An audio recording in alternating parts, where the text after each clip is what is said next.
Hey class, this is Jared the Flesh here, and this is my presentation number 3 for AMGT402.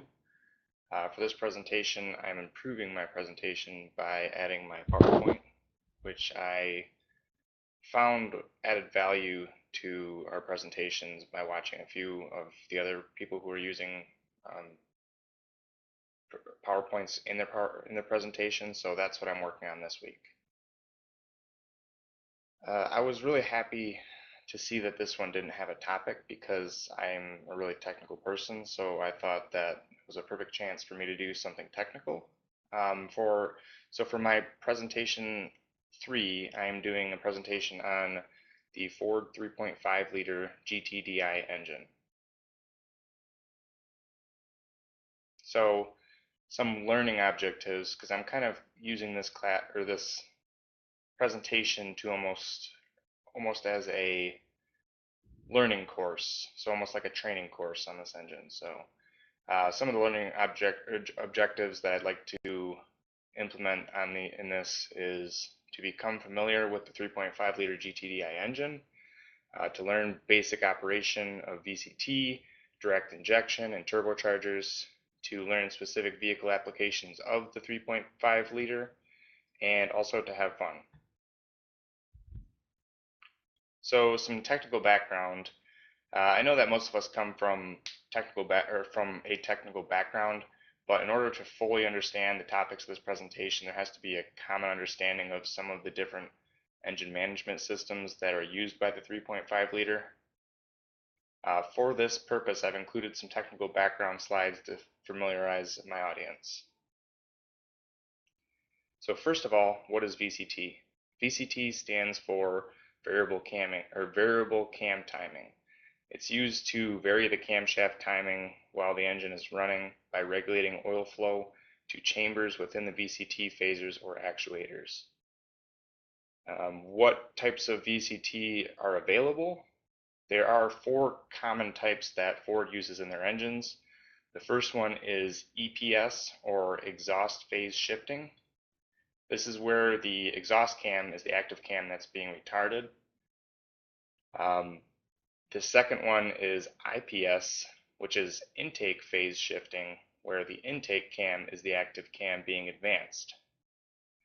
There's also DEPS, which is dual equal phase shifting, where both cams are shifted together and equally advanced or retarded at the same time. And the last but not least is DIPS. This is dual independent phase shifting, where both camshafts are shifted independently of each other. This is also known as TIVCT, which is twin independent variable cam timing. So what about the purpose of VCT? VCT has several uses. The intake camshaft, first of all, is advanced or retarded to increase or decrease the engine torque, as well as to improve fuel efficiency.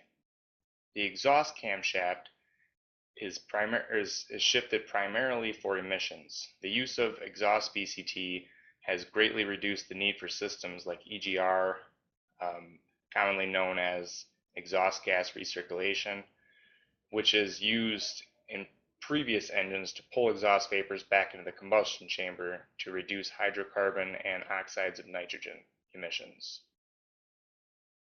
And lastly, what type of VCT system do the 3.5 liter GTDI engines use? The 3.5 liter GTDI uses either a DEPS or TIVCT system depending on the application. So some more technical background. We have turbochargers on these engines. It's obviously a twin turbocharged V6 engine. So what is a turbocharger? A turbocharger is an exhaust-driven air pump.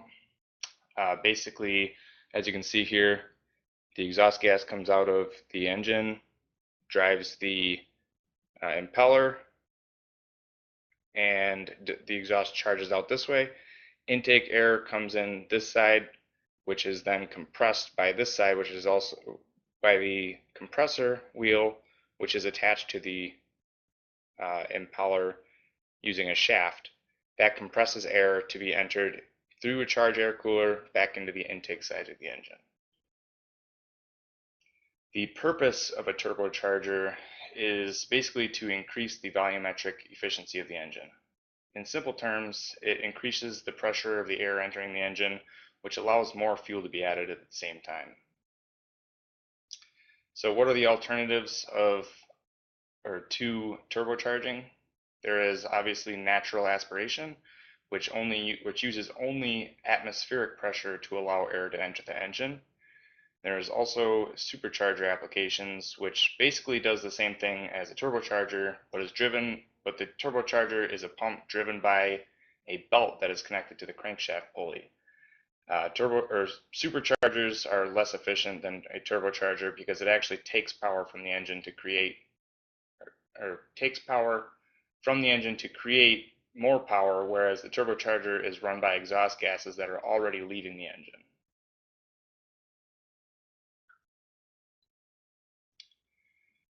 So, direct injection. What is direct injection? Direct injection is a fueling system used to inject fuel directly into the combustion chamber while the vehicle is running. The purpose of direct injection is to allow for more precise fueling of each cylinder. It adds power and reduces waste. Fuel is sprayed at a very high pressure, so it can be sprayed in during the compression stroke rather than during the intake stroke. Because of this, the fuel can be atomized immediately and the fuel is combusted. This lends to an easily controllable combustion.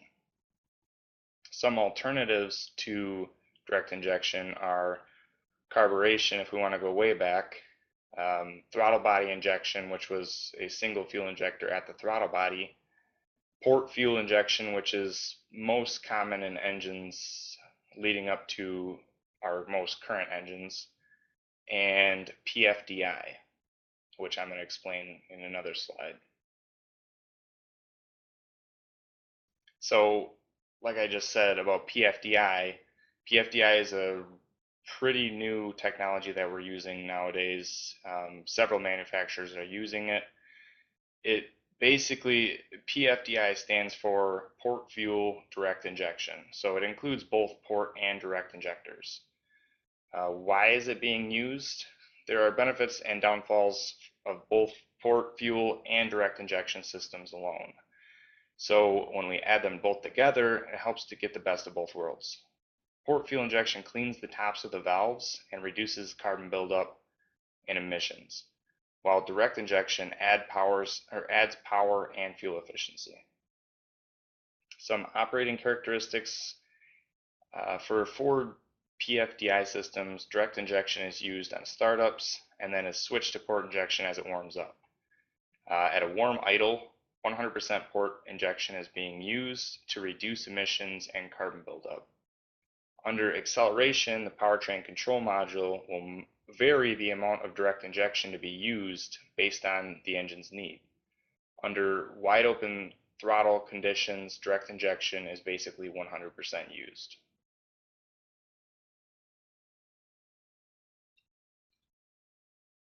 So now getting back down to the 3.5 liter GTDI.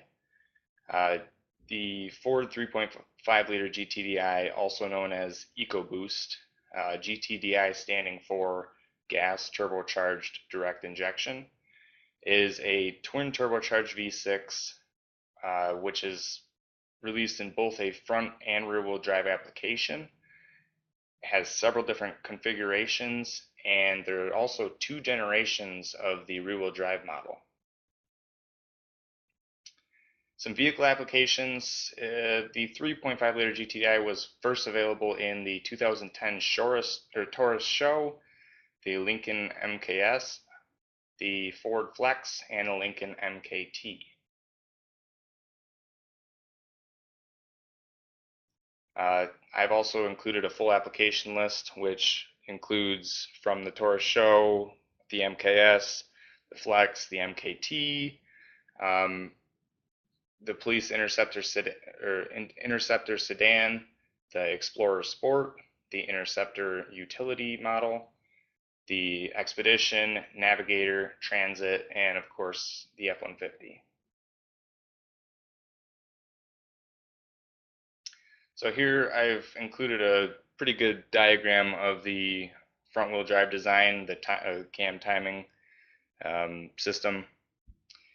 The front wheel drive design has pretty much stayed the same from 2010 to current. There were small changes, different boosts here and there, but really it's stayed pretty much the same engine since it was first released in 2010. It's direct injected. It has twin turbochargers. It uses dual equal phase shifting VCT, which we know that both camshafts are phased at the same time. This is used, like I said, from 2010 to current, and it is used in all front-wheel drive models that include this engine.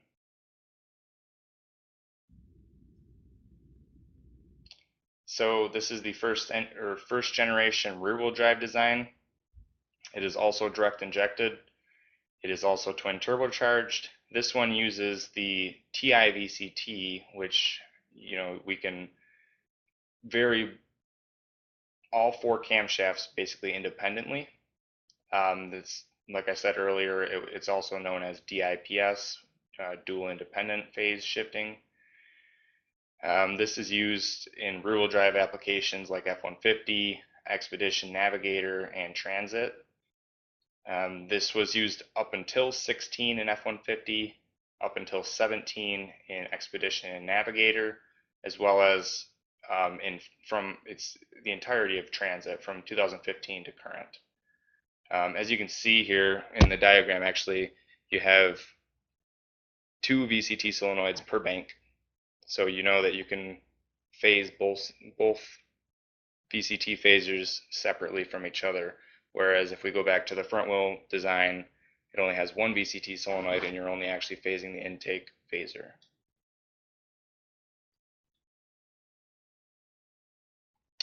So they decided to change the rear-wheel drive design and come out with the second generation in 2017. This one now includes the PFDI fuel injection system, which we talked about earlier. We're using both port fuel and direct injectors.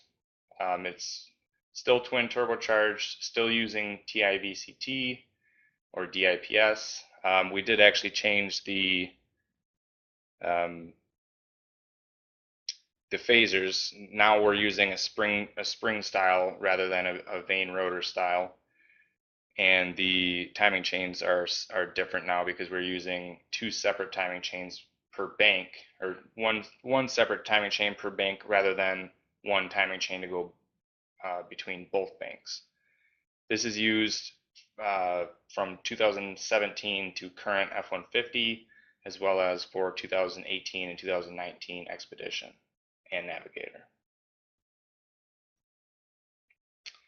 So to sum it all up, the 3.5 liter engine has been a part of the Ford family since 2010. It's definitely the most recognizable EcoBoost engine and has been kind of the talk of the media for engines for quite a while. It's available in many models in large year ranges, so if you want to get one, it's pretty easy to find a vehicle that has one. It uses a lot of new technology as I described in the beginning of the presentation, and like I said, I just really like technical things, so I thought that this was really fun to learn about and to talk about today. And that's all for my presentation, so I hope you all enjoyed. I hope you guys learned something, and if you have any questions or anything, please feel free to ask. Thanks.